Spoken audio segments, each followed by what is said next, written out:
Welcome to the show, everyone. I'm here with Dr. Paul of Men's Psychology and Romantipedia, and I am here from Next Level Psych, all one word, taking psychology to the next level. And I thought I would guide us in a conversation today about the impact of technology on the psyche, and in a different way because we've heard so much, uh, sturm and drang, so much naysaying and contesting, protesting, we could say, Shakespearean wise. But we're going to get into the specific elements and some language you can hang your hat on and how to maybe undo some of this and stay human, stay mature, and while staying sane. So, with that, I'll toss it to you, Dr. Paul. I know you have a really exciting book that you've discovered that we're going to learn some beautiful takeaways from. So I think our listeners will love that. Yeah. I'll get to that in just a minute. It's Scott Galloway's new book, the Stern School of Business, NYU professor, seen all over the place, various podcasts, Tim Yeah. Ferriss, even, and Bill Maher. He's been on there for years, a lot. And the book is called Notes on Being a Man. So it is about boys and men, their psychology, but it talks a lot about the effects of tech and social media and video games and porn on the young male mind. But I'll get to that in a moment. When you were talking about, I was very compelled when you said, why don't we talk about the effects of tech, social media, and so forth on the mind? And it can't be a Kohut. AI is not Kohut or Freud as Okay. yet. It's not. Right. It's aggregated data. I said that. Yep. You did. It's spitting the data back out in a organized, summarized way. Great. It's good for summaries. That's what I find it good for so far. Bingo. It's sometimes inaccurate. The reason it's inaccurate is it's not sentient and doesn't think yet. And No, that's so the first place my mind went in terms of just hearing your introduction, saying maybe there's some ways this can harm our psyches. I'm paraphrasing, and maybe there's sure. some things we can do about that to be protective against that.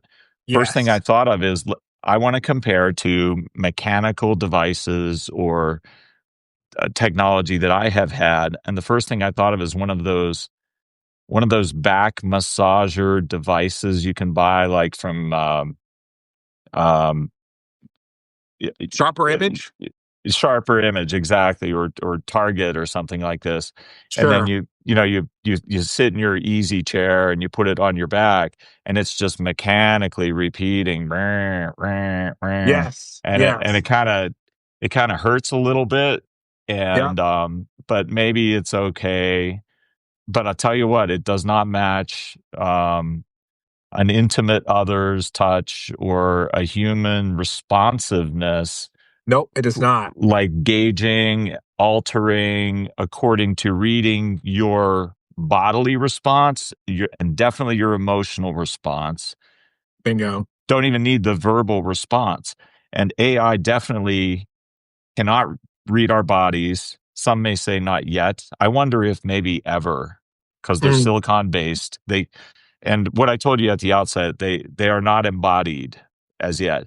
And if they were embodied, they wouldn't be embodied as human flesh. They'd be embodied as some kind of silicon something or other. And it would still be an approximation, an iterative attempt by technologists to approach human embodiment. right. And not only that, emotion. What about what is emotion? I mean, Right. emotion is, in my view, when I try to define it, it's an energy, and it can be positive or negative energy. And I don't mean that in a weird woo-woo way. I mean in a chemical energy running in the brain, in the limbic system, and other structures way. And as chemical energy, that originally came from food, which originally came from the sun. So it's energy. Emotion is energy, at least in terms of how the mind functions as differentiated from the brain. The brain is like hardware. Since we're talking about tech, why don't Yeah. we talk about Frankenstein too, Frankenstein's monster, because we created tech in our cobbled Yeah. together, stitched together image like a Yes. Frankenstein. So is Frankenstein a human? I mean, no. It's a humanoid appearing Yeah. thing. That's what I think AI is. And it's strange that Right. I make the analogy to Mary Biz Shelley, I think her name was, Yeah. who wrote Frankenstein, right, as a warning about Yes. technology getting out of control. But if you look at Frankenstein or watch a movie about Frankenstein, it's like humanoid-ish, looks kind of human, but and by the end maybe has, I mean, that's her fictional flourish there to say it developed emotions by the end of the Frankenstein story, but just out of control behavior, uncontrollable by its creator, who tried to create something in his image, and it was just barely in his image. And I think that's what AI is, at least right now to date. Yeah, I think there's a lot there to talk about. I would say the one of the chief problems with AI is that you won't have the capacity to. So, okay, there's three therapeutic tasks that Kohut posited. There's mirroring, which involves empathy, and it leads to also some capacity for disagreement of saying, Transferences, so some what? the three transferences, yeah, mirroring. Right. Yes. So I like that. And then the idea of idealizing something.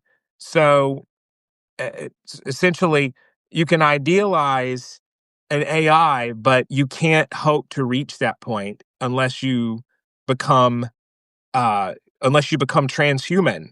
And so which is kind of a scary thought that like if AI were made that makes us idealize it, it's like, well, oh, I just need more RAM. I'm going to get the program going to receive that hardware, whatever, to become a cyborg. So that's one thing is you can't really idealize it in some way of say, I want to be that because now it's not flesh and blood. And now you completely can't be that. In the future, could you? Don't know. But that idea of twinship or shared human journey is also not there. And so everything is artifice. Everything is Right. an attempt to ingratiate itself to you. And so I think for people that have the awareness that being human means navigating relationships and ruptures and that good enough parent that John Bowlby talked about and Mary Ainsworth of you're doing a good enough job. There's going to be ruptures, there's going to be togetherness, and that navigation of it helps you become a teenager. And notice I didn't say adult. Like the idea that you don't always get what you want has always been associated with going into adolescence from an infantile state. And now the idea that you don't always get what you want from people you love doesn't even have an endpoint, and it's kind of a marketing hook to say, well, you can have it all. That's been the case for at least 3 decades, I would say. As long as I've been alive, it's not a shock to hear you can have everything and your person will just give you everything. That's just what it is. But now there's a real possibility of having a junk food McDonald's version of that. But it will pull in people who don't have emotional literacy. And the people who Mm, need to hear a message probably won't be the ones hearing it because they might not be into self-development. So, right, um, right. I think embodiment you'd brought up is a really good gauge of humanity, of thought, of we think things because of our embodiment. And I think one of the big thought experiments I'd been wondering is if when we become cyborg, if and when people become cyborgs and they don't have to Yeah, worry about imperfect memory, how will they ever decide when to stop thinking about something? You don't reach the end of your memories. You have all of everything to think about. You could literally be lost in thought for sure. we don't have Uh, if you don't have the embodiment or the limitation in memory or the limitation in connotation, you don't really have an endpoint. You could just keep going and going and going, right? can I say something provocative? Please go for it. But not over the line. I'm no Ray Kurzweil, but I want to say something futurist that I think I just realized listening to you. Yeah. We're talking about embodiment. I'm going to dip a little into my human courtship model and think Yeah, about the evolutionary psychology of males and females, which everybody loves talking about that, right?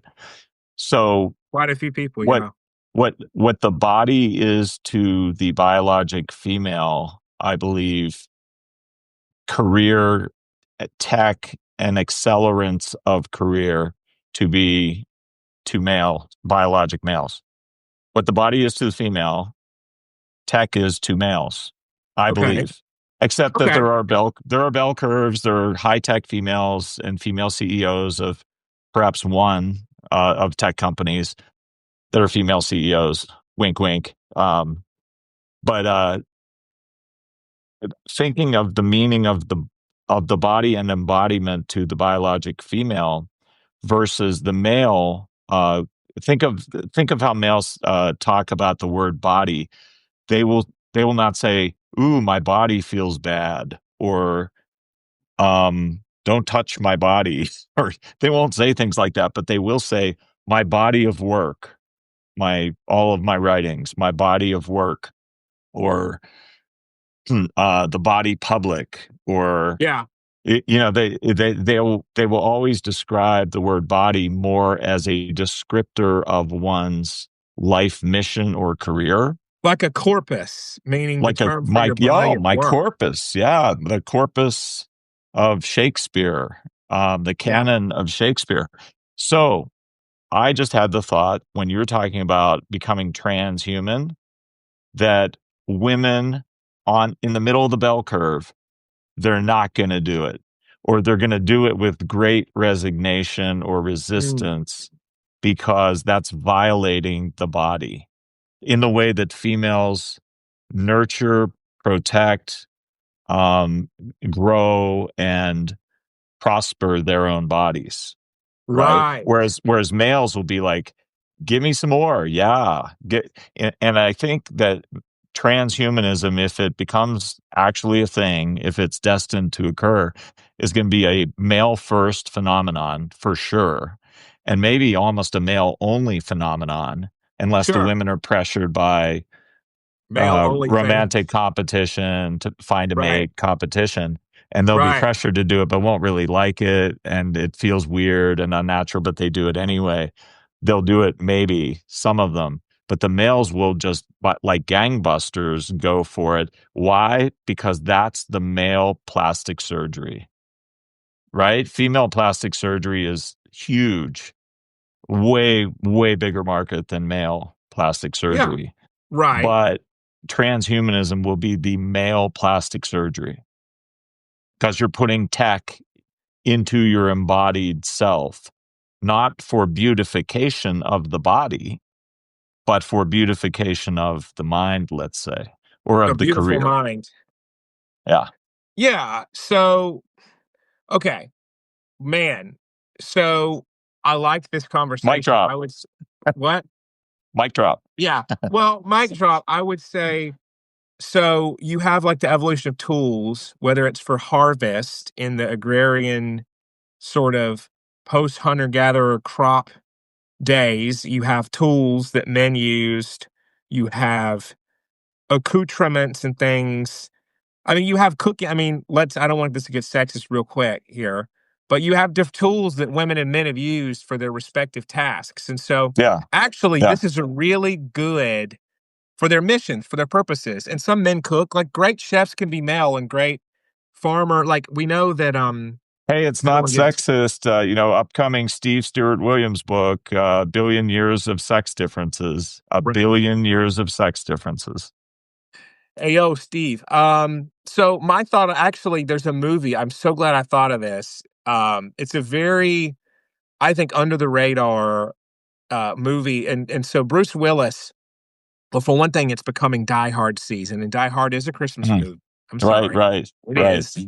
Yeah. So one of Bruce Willis's later films called Surrogates from 2009, I believe, was a very underrated movie that was very much like The Matrix. So it's easy to give the setup. The setup is society in the near future began using android duplicates. You have an android duplicate made of yourself. and you plug into a chair, again, like the Matrix, you plug into something, and your consciousness, you're like, it's like VR. You see through the android's eyes, and that android moves about and does things, and it looks like you. Now, that's a wild idea. Why is that android out in the world doing stuff and you're at home? It's been years since I've seen it. That's kind of where the movie's like, well, why do you need that? With the Matrix, it's like, oh, it's a system of control and you are being pacified by it. But so in Mm. surrogates, there's a distinct, so women do this too. And in the surrogates world, there is like a beautification of the female robot. And there's like a scene in a female robot salon where like the skeleton is put, the endoskeleton is revealed. It's very interesting, but I don't Mm. think that really hits home. I don't know how, like, I think for women, for all the criticism women get on so much, I think the idea of keeping bodily integrity because your womb and your body has to sustain life, I think that's usually been first and foremost in a lot of women's minds. And so any kind of meddling with technology that could compromise the integrity of your Yeah. body and hurt a child, Oh, yeah. men don't have to worry about that. So women have to worry in ways that doesn't really get. I mean, I don't even hear people talking as much about what goes in your body besides Tylenol now. That became the big thing. But like people worry about that a ton. It's just a thing women have had to worry about. And so I think there's probably a huge taboo to modifying the female body with implanted stuff because it could go so wrong. Like those poor girls who got like radium poisoning back in the day from making the radium clocks and stuff. You ever hear about that? Like during World War II or Oh, whenever? yeah, yeah, yeah, So, I mean, female bodily integrity is life-saving if you are yeah, planning children. I mean, so for men, the body being an instrument of acquisition and provisioning, it's more like building up the strength of it, like a tank. So, and that's not everything for the mind. Now it's moved far more, like you said, into the mind and it being more of an arms race of ideas and cerebral function. So, and it will be for physical as well. I'm convinced it's going to be like augmentation to get more work done physically. We're already there. We've got exoskeleton stuff. It just hasn't. Whether yeah, robots take yeah. that over or humans, it remains to be seen. Well, even if you looked at the female body as the macro level of the ultimately the egg, and Okay. you just look at it in terms of energy expenditure and investment. Yeah. I read something recently that there's something like 50,000 times the energy burning and complexity of cellular material in an egg as compared to a sperm. It's just ridiculous. It's like a Death Star, Yeah. in Absolutely. complexity, as opposed to like a gnat, Yeah. in terms of the sperm. So you're taking a Right. giant gamble with that egg, and females have approximately 2 to 300 total viable eggs over the reproductive lifetime. So that's 2 to 300 chances for the genes to continue, Yeah. right? Exactly. That's really risky. So there you go. So the body matters for its own sake, but the body is representative of the egg and representative of energy expenditure and of risk, genetic risk, placing your bets. All Yeah. bets are on the body. Well, right. I mean, man, that's a good, pithy alliteration. I mean, so you have selectivity, I mean, that comes down to, well, I think men, for all the stuff that you hear about women nesting, Steve's recent, or no, Rob's recent, finding that if men aren't committed, a breakup might not happen. If women aren't committed, a breakup is likely. Well, what does that say? Like men who are cheaters are probably going to be happy to live with Yes. Yeah, that's like the one primary female possibility. partner. I'm kind of there. Yeah. Well, Yeah, okay. that's Did one they possibility, but I think just as likely, if not more, is that the male the male is, well, what's the original overly blunt way of saying it? Men are about things, women are about people. So the men are about their career, okay. as I just said. Men will get their cosmetic surgery will be becoming transhuman for the sake of their career advancement and defeating other men and rising in hierarchies and being Okay. wealthier and more successful and so forth. But if they are the ones who um, are about things, then the woman, if they're not committed to the emotionality of the relationship and the emotional commitment and the devotion and duty and the listening and the Right. validation and all these things that are the emotional parts of the relationship, if they're not committed to that, they still may stay because they're still outer focused. They're focused outside the home. They're focused out on the career. They're not Right. focused on the quality of the emotional nature of the home. Whereas the Right. female, by and large, on the bell curve, can have a high flying career, but it's going to matter still greatly to her the quality of the emotion of the bonded connection with the partner. And does he listen? Does he value her? Does he validate her emotionally? She does care about that. And that reflects back to the egg and the investment in the future of the egg. Even if she's postmenopausal, there's still the psychology of it running in her like software. Right. Okay. Well, anyway, um, yeah, keep Get, going. Oh, I got. getting into the weeds, getting into the Yeah, weeds no, a no, little no, bit. that's fine. I mean, look, I think it's helpful to know what would be appealing to people about transhumanism. I mean, frankly, the you bring up this is a really good entry point to another concern about AI is, and we're already reading about this. This is now. This is not tomorrow. This is. I think people need to realize that. Yeah. So we've got people now who can create. So think about it this way: you can create your own 50 Shades of Gray in GPT. You pay 20 a month for the latest Chat GPT, you're gonna get the ability to create entire worlds with just the spark of a few words of a sentence. And so I think what we have to do, speaking of that very good point of emotional attunement, we're going to have to get clear on why it isn't good to only have that with a machine, because I think the peer pop psychology or response to a human dating a robot, it's very much like motivational interviewing. If you Mm, are working in if you're not working in the therapy world and you hear that someone is addicted to meth and they drive high with their kids in the car. It's like, why do you do that? Just stop that. That's not acceptable. But if you're a therapist and you're clever and you've studied addiction, you're going to know that with that person, you need to get into the why and you need to actually have a conversation. What does your substance do for you? It's like, oh, I know it's bad. Well, let's get beyond that. Obviously, there's a reason you still do it. So I think with AI, we need to get crystal clear. Oh, that's weird. It's a machine. They're with a machine. No, no, no. Let's put that aside and say, why are you doing it? And for women and men, we have to look at that. We have to say, well, why isn't it healthy to just have that? And I actually had a talk with my friend Catherine D a few weeks ago, not a few weeks ago, like in August. Um, and her perspective is there's just some people that AI is the only thing they're going to be able to have that relationship with. And if it's not that, it's nothing. I'll concede that and say that's possible. And I will also say there's the possibility that it will catch people who otherwise could have been convinced to be more pro social and not antisocial.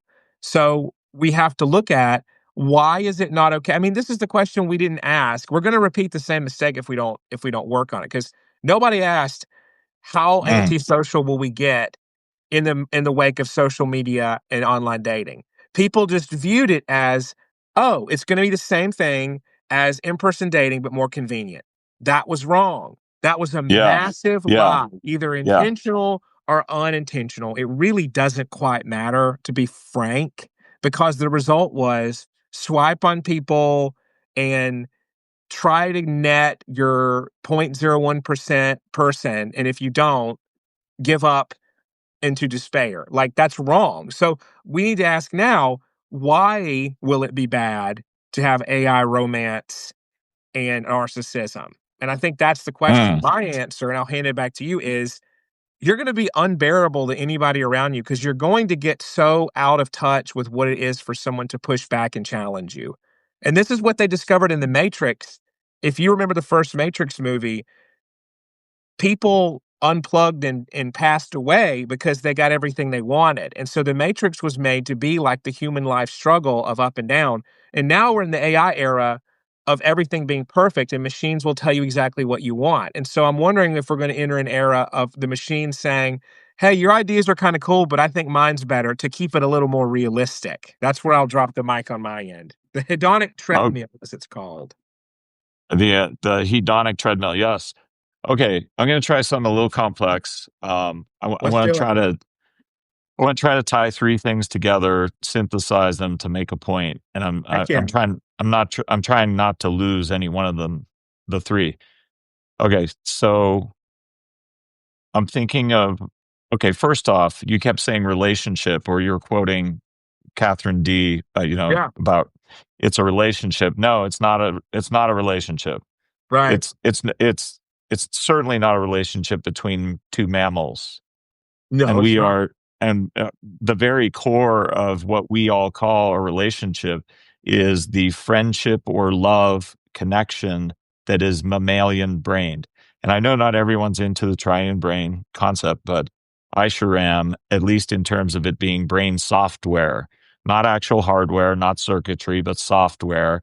It's a convenient way of describing that humans have an unconscious, an ego, and a conscious, or an id, an ego, a superego, a tripartite brain, if you will, in terms of Force, yes. software functioning. So it's all about the mammalian brain. It's all about the emotional connection. It is not a relationship if there is not a mammalian emotional connection, at least I not in the like way that. we understand relationships. Now, I immediately thought of the old fashioned calculators that I maybe had as a kid for math class. And could you say I had a relationship to the calculator? Well, Right, I no. guess in the Right. same way that Catherine D, was saying, I'm assuming to you, but it sure didn't feel warm, real, relational, adaptive, attuned, as you had said a little bit earlier, which brings me to Sure. the second concept I want to tie together. Kohut's mirroring transference. So mirroring transference is this added experiential sensory overlay of what we call true relationships or friendships or love onto that mammalian brained emotional connection. The mirroring is going on in terms of data transfer. Data communication of data is in part emotional and empathic in mirroring, in the mirror transference, but it's also data conveyance in the communication too. And it's even sensory. And maybe they're close with robots and computers to them having actual senses in a way, but it's still not like a human sense, the five senses.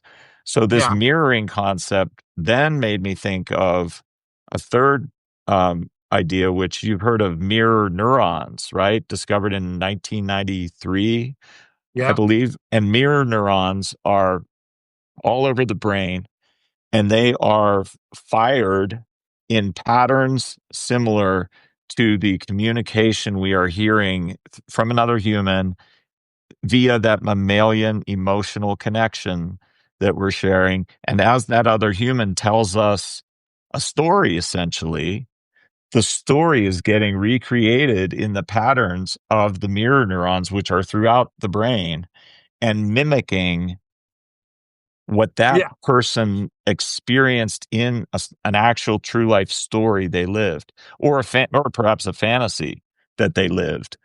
And so this brings me back to, I told you it was complex. This brings me back to what happened right before Freud? Well, there was philosophy. There was not psychology yet or Yeah. psychiatry. There was philosophy. And what was the dominant school of philosophy right before Freud and which influenced Freud? The linguists. And the Yeah. linguists believed their philosophy was the mind is structured like a language. the mind digests language, it digests stories.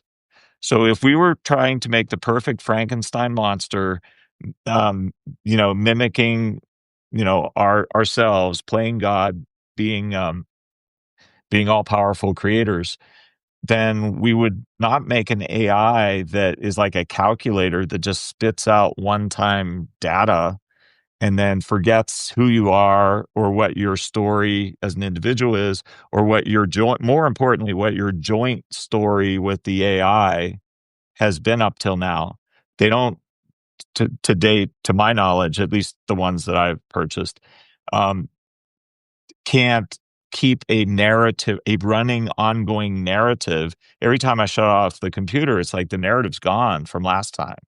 Maybe there's more advanced ones that they save the history you've shared together, but that history was never based in touch, in the senses touching each other, never based in narrative, storytelling meaning. It was based in data aggregation and summarization. It wasn't a storytelling, intellectual brain structure, mind structure, let's say, nor did it have real, true emotion, nor is the AI a mammal. They would have to be a mammal for it to be a true relationship. And that's how I Yeah. tie all this together. The mirror neurons mean we digest stories, we grow together and bond with each other emotionally through stories. If we are together romantically or as friends or as family, we have a shared story. So there's our individual stories and also our shared story. That reminds me a little of Sternberg with, his his later iteration of his basically triune brain model of human courtship. And then he overlaps that and says, oh, it's like a story too, you know. So Sure. it's not a real relationship for all these reasons I've just listed. It's not mammalian. It's not based in emotion, true emotion, the chemical energy Right. embodied in a flesh body, carbon based body. Right. It can't possibly be. It's nothing Yes. similar. And there's no storytelling structure of the data. The data isn't structured like a story.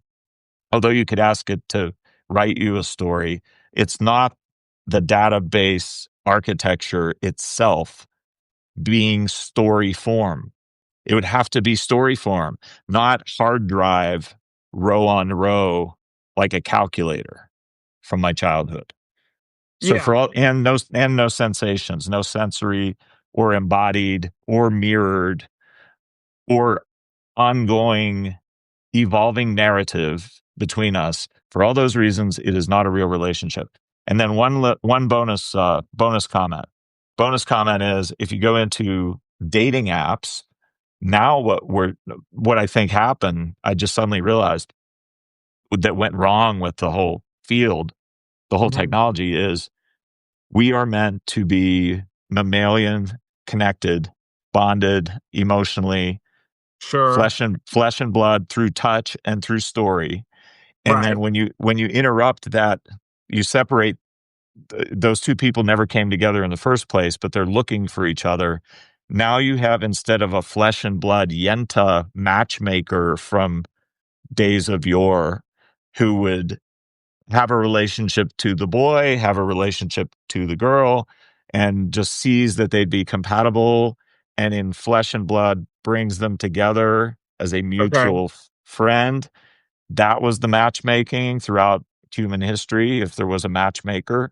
Now you have Okay. this silicon based, impersonal, not non mammal, non story based calculator like device that is listening to the male's story, I guess, aggregating data, facing the female, aggregating her data, Okay. matching the data sets, and bringing two mammals together that where there was no mammalian intermediary matchmaker Yenta. That just occurred Well, to me. that was the goal. That was specifically, I mean, that's where the rationalism and we are just brains in a vat philosophy of the misguided Rene Descartes kind of it's where it led us. I mean, Descartes was the "I think, therefore I am" guy, and I think Yeah. that's fine. I mean, I don't know that he could conceive of thinking programs like we see in the Matrix, but do they think? They have the appearance of thinking. It all goes so far down. I mean, what you're essentially talking about is the a different way of describing it is the Chinese room um, thought experiment, and so that's a very interesting experiment from John Searle. Searle, however his name's pronounced, but it was from 1980. Basically, a an AI can accept Chinese characters as input, okay, then carry out instructions, okay, and produce Chinese characters as output. But it's is does the machine really understand the conversation, or is it just so good at Ah, simulating it? So if you yourself are in a room and you have pencils, paper, erasers, and you receive a Chinese character and you follow a program that tells you which one to then put out, are you but out the door, but you can't read the character. You just have a program to know what character to reproduce. You will pass the Turing test the same way that the computer would do you think it's a computer or a human? But you didn't understand anything you were doing. It's like, well, what does so I the thought I would add Turing that test flavor to is it. the Turing test is, you may know this. Can you tell a male conversation from a female conversation? That's the Turing test. That's that's what proves a sentient being, according to Turing. If you typed data into the computer, sentence structure, nouns, verbs, in a Okay. certain style, if the computer can detect that you are a male doing that or you are a female doing that, that's the Turing test. It was the ability to tell Okay. male from Well, female language that proved sentient consciousness. yeah, I had heard so that's interesting.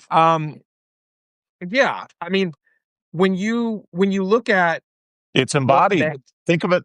I'm sorry to interrupt. Think of it that way. go ahead. It's an embodiment. If you've been a male, biologic male all your life, heterosexual, biologic male or female all your life, you are embodied since moment one, your birth, in that body, and that body carries with it certain epi phenomena of behavior, experience out in the world, the muscularity of the body, the size of the body, the masculinization of the brain or feminization of the brain in terms of how worried are you about the body. It kind of harkens back to our talk of the feminine body and cosmetics and the importance of the body and the egg to the female. Think of males by contrast. If they play football and they get all bruised up in their rugby game or their football game, they're not appalled and in horror and shock. They're actually kind of maybe proud of their Right. bruises, and they show them off to the other guys and say, "Look how bruised up I got, bud. I really played hard." They view their bodies differently in the middle of the bell curve than females do. And so that's Yeah. the Turing test. I think what the Turing test was doing by testing, are you male or female, you person I need to inputting see which data? version that is, but I'm here. Okay. Okay. So Yeah, that's yeah. yeah. So But that's but check it interesting. out. Yeah. Yeah. Yeah. If so, it's proving embodiment, which is proving sentience. So, okay, I hear you. I mean, can so this gets into what if someone you could do a thought experiment and say, what if a human brain was disconnected from the heart? Because I my view after studying the Zeigarnik effect and how um the there's an urge to complete what's incomplete. And if you have a thought, if you and it triggers if you visually see something and it's like, a pink mailbox, and you get what's called an epistemic feeling, a feeling of knowing, in other words, that you notice, you feel your heart races because you realize you know something, and that initiates a search in your brain for the memory. I studied that loop, right? So I studied that when studying how EMDR therapy works, and so I became convinced that you need like a brain and a heart, and I don't mean that metaphorically, to really be simulate human thought. So basically, you need a heart. Well, what does the heart do? The heart quickens your focus and your hypervigilance on something, and which a disembodied brain would be like Data from Star Trek with no urgency. The heart and Yes. the sensorium, the actual so Yeah. the soma, the body provides the sort of the you keep saying embodiment, I love that term. The urgency for whatever is at hand or the lack of urgency if it doesn't matter. So speaking of embodiment, I mean, the machine doesn't have that. It's a glorified marketing device. And so Mm. much more to talk about there. I mean, I recommend seeing the movie Predator: Badlands because there's a robot in it, and Ah. there's a conversation about why the machines were given the ability to simulate emotion, and it was kinda chilling. Oh, So, yeah. I How about think the movie Companion? Same thing. yeah, I love Companion? that. Well, Companion was great, and Companion was interesting because depending on what movie you go to see, people will say, like, "A machine has rights," and you have to ask, what are you pointing to about it? If it's because it's in the form, if you made a toaster in the shape of a human, would it have rights? Of course not. Well, if you make a machine in the shape of a human and it reacts and mimics emotion, does it have rights? I think many people who don't think things through would say yes. And I don't know. I think Companion, it's a robot, right? But the movie makes you think that the robot has rights because it acts so much like a human. I think we're Mm. on the verge of something like that. We're gonna have to really reason through what makes something human. And so, it's but that's a pretty clear answer right now. Clearly something that can search and give you back an imitation of something is not human. It's the Chinese room experiment. It's giving you a symbol when you put a symbol in. That's not thinking. Oh, That is oh, nothing but yeah. Okay, I see mimicry. what you're saying. I thought you were alluding to a far more, not ancient, but quite old, well, ancient, minus 500 BC, the Yeah. the Muslim thinker Avicenna, Yes. who had the flying man experiment. And the Mm, flying man experiment was if you were born in a liquid dense as human flesh so that you felt no gravity, so that's the flying part, right. and you had no sensations, you didn't go up or down or left or right, and you couldn't open your eyes and you couldn't hear. You were in this vat of liquid as dense as your body. Yeah. Then, do you have conscious thought? Are you conscious? And the experiment was to say, yes, you are, because even when you are weightless, you don't feel gravity, you don't feel sensations, and you've never known or seen your own body, your mind exists. It was like a Rene Descartes proof from a different culture. I think Moorish Yeah. Spanish culture, Avicenna, the flying man Yes. experiment. I gotta run. This is really Oh, good. oh yeah, Pick yeah. up on All this right, to next be time. continued. To be continued. You Yes. got it. All right.